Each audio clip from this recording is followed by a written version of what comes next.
बिस्मिल्लाहिर्रहमानिर्रहीम।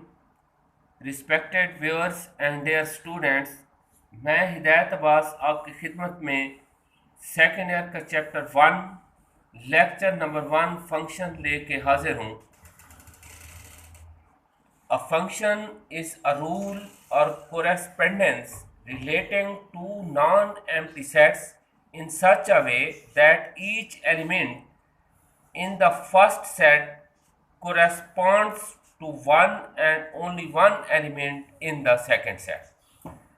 जैसे डेफिनेशन आपने देखी, समझने में बड़ी मुश्किल लग रही है, तो ज़रा इसको मज़ीद आगे लेके जाते हैं। इंशाल्लाह जब हम इसको एक्सप्लेन करेंगे तो समझ आ जाएगी।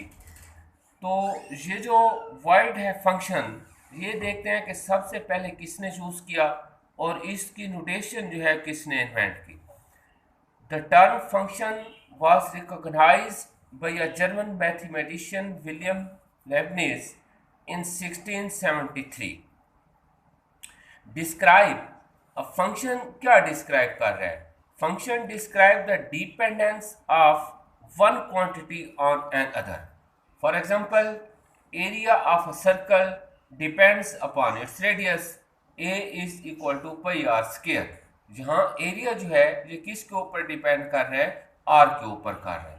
इसी तरह the volume of a cube depends upon its one H. You know well there are 3 edges in a cube. Cube जब कहेंगे तो उसकी लेंथ, विथ, हाइट सारी इक्वल हो जाएंगी, तो x into x into x. अगर हम उसकी एक लेंथ x ले लेते हैं तो उसकी विथ भी x होगी और उसकी हाइट भी x होगी, तो उसका जो वॉल्यूम होगा वो x क्यूब हो जाएगा। इसका मतलब जो वॉल्यूम है वो x के ऊपर डिपेंड कर रहा है। तो इसी वजह से वो कह रहा है कि फंक्शन जो है ये एक क्वांटिटी को दूसरी क्वांटिटी के ऊपर डिपेंड करवा रहा है, डिस्क्राइब कर रहा है। ये जो नोटेशन है ये स्विस मैथमेटिशियन आलर ने फर्स्ट टाइम इसको यूज़ किया। जो स्टेटमेंट थी y is a function of x, जैसे जो आप स्टिक देख रहे हैं जैसे जैसे जा रही है, y is a function of x, इसको आलर ने y is equal to f of x लिख के फंक्शन को नोटेशन दे दी। He lived in 1707 to 1783। तो आइए अब हम इसको एक्सप्लेन करते हैं ताकि आपको समझ आ जाए। क्योंकि फंक्शन में टू नॉन एम्प्टी सेट का होना लाजमी है, तो हम लेट कर लेते हैं कि एक सेट हमारे पास ABC है और दूसरा सेट हमारे पास DEF है। तो हम इनका कार्टेशियन प्रोडक्ट लेंगे। कार्टेशियन प्रोडक्ट क्या है? A cross B। A cross B यानी कि A और D, AEAF ऑर्डर पेयर में लिख दिया। तो आप देखेंगे कितने एलिमेंट्स हो गए कार्टेशियन प्रोडक्ट के? 9 एलिमेंट। 1 2 3 4 5 6 7 8 9। तो अब इसके सबसेट कितने बनेंगे A क्रॉस B के? क्योंकि इसमें 9 एलिमेंट हैं तो 2 टू पावर 9 लगाएंगे, 512 इसके सबसेट आ जाएंगे। तो कार्टेशियन प्रोडक्ट के हर सबसेट को रिलेशन का नाम देंगे। रिलेशन को अगर हम डिफाइन करेंगे तो क्या कहेंगे? Every subset of Cartesian product is called relation. अब कार्टेशियन प्रोडक्ट क्या है? A cross B। तो जो हमारे पास रिलेशन बनेगी वो A से B की तरफ बनेगी। क्लियर हो गया? अब आगे चलते हैं, अब इनको एग्जांपल्स की मदद से समझते हैं। तो ये जो मैंने सेट लिए थे पहले, उसमें आपको नजर आ गया होगा, उसमें हम F1 ले लेते हैं क्योंकि इसके 512 सबसेट बनेंगे। F1 ले लेते हैं। F1 में हम सिर्फ एक एलिमेंट डालते हैं, AD। ये आगे वेन डायग्राम से भी शो किया गया है। इस तरह F2 हमने रिलेशन ली। टोटल ये आपके ज़हन में होना चाहिए कि टोटल 512 रिलेशन बनती हैं, उसमें से हमने सिर्फ 6 लिए हैं ताकि हमें फंक्शन का कंसेप्ट क्लियर हो जाए। अब ये F1 है। अब यहाँ देखें, ये मैंने लिखा है कि जो पहला सेट है रिलेशन में, जो पहला सेट है ये F1 को देखें, AD। अब ये ऑर्डर पेयर के फर्स्ट एलिमेंट पर जो सेट बनेगा उसको हम F1 की डोमेन कहेंगे और जो सेकंड एलिमेंट पर सेट बनेगा उसको हम F1 की रेंज कहेंगे। ठीक हो गया? अब इसी तरह ये मैंने इसकी अपना डायग्राम शो की है। तो इधर आते हैं, पहले फंक्शंस की तरफ आते हैं। अब जो रिलेशन है फ्रॉम ए टू बी, हर रिलेशन को हम फंक्शन का नाम नहीं दे सकते।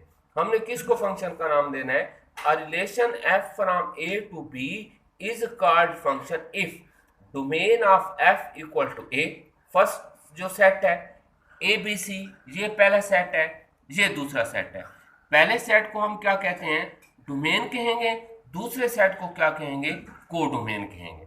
अ relation F from A to B is called function if domain of f, f relation है, जेन में रहे, domain of F equal to A, यानी कि उस रिलेशन की डोमेन पहले सेट के इक्वल हो।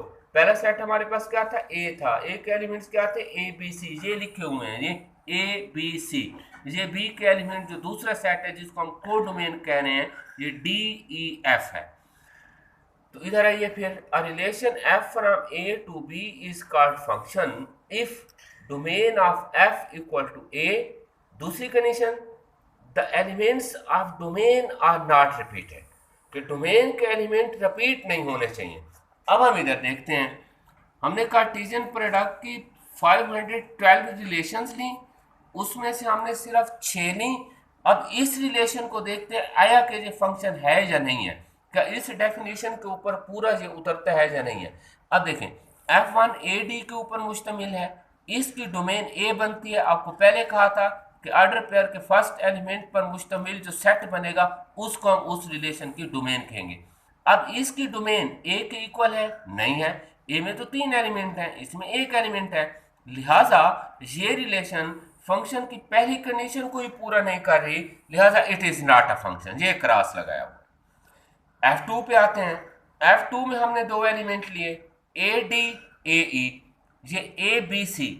अब जो इसकी डोमेन है वो ए के इक्वल ही नहीं है, और दूसरा ये है कि ए रिपीट हो रहा है। हमने लिखा था the elements of domain are not repeated, यानी कि पहले सेट के एलिमेंट रिपीट नहीं होने चाहिए। जहां तो ए रिपीट भी हो रहा है और पहली कंडीशन भी सेटिस्फाई नहीं हो रही, लिहाजा ये भी फंक्शन नहीं। F3 पे आ रहे हैं। अब F3 के हमने एलिमेंट लिए हैं a d b d c e. ये देखें, ए रिलेट हो रहा है डी के साथ, बी भी डी के साथ, सी ई के साथ। अब इस जो F3 है इसकी डोमेन बन रही है A B C. Set A क्या था? A B C.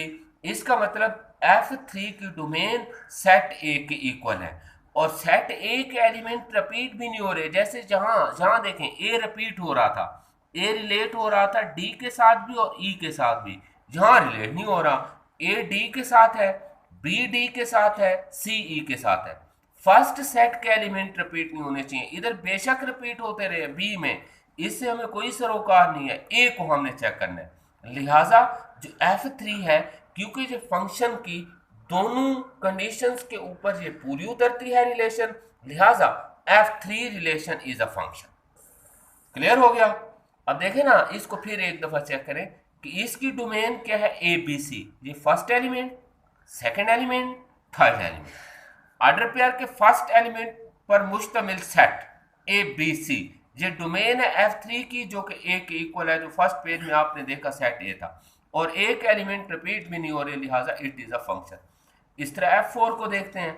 F4 हमने रिलेशन लिया है ए वो ई, बी वो ई, सी वो ई। अब इसकी डोमेन सेट ए के इक्वल है, ए बी सी, और डोमेन के एलिमेंट रिपीट भी नहीं हो रहे। देखें, ए एक दफा रिलेट हो रहा है, बी भी एक दफा, सी भी एक दफा, तो लिहाजा ये भी फंक्शन हो गया। F5 पे आते हैं। F5 की डोमेन देखें, इसकी डोमेन सेट ए के इक्वल है और एलिमेंट रिपीट भी नहीं हो रहे, लिहाजा F5 भी इस डेफिनेशन के ऊपर पूरी उतरती है, लिहाजा F5 भी फंक्शन है। F6 पे आ जाते हैं।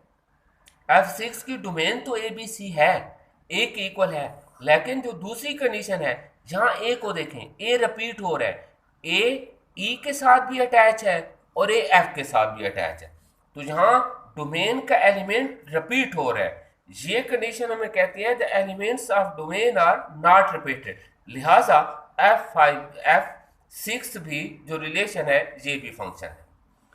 अब फंक्शन के आपको समझ आ जानी चाहिए कि if A and B are two non empty sets, then a relation f from a to b is called function if domain of f equal to a and the elements of domain are not repeated.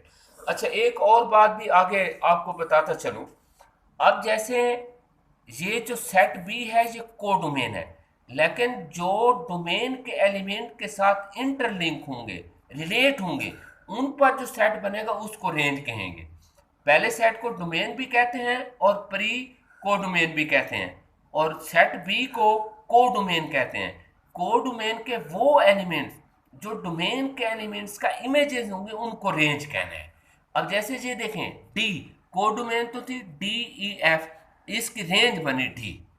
जहां देखें codomain है D E F, लेकिन range है D E. तो इसका मतलब ये हुआ range is always subset of codomain. Range is always subset of codomain. तो इंशाल्लाह मुझे उम्मीद है कि आपको समझ आ गई होगी। जो नेक्स्ट हमारा टॉपिक होगा वो इसकी ग्राफिकल रिप्रेजेंटेशन और फंडामेंटल टाइप्स ऑफ फंक्शन के बारे में होगा। अपना ख्याल रखिएगा। अल्लाह हाफिज।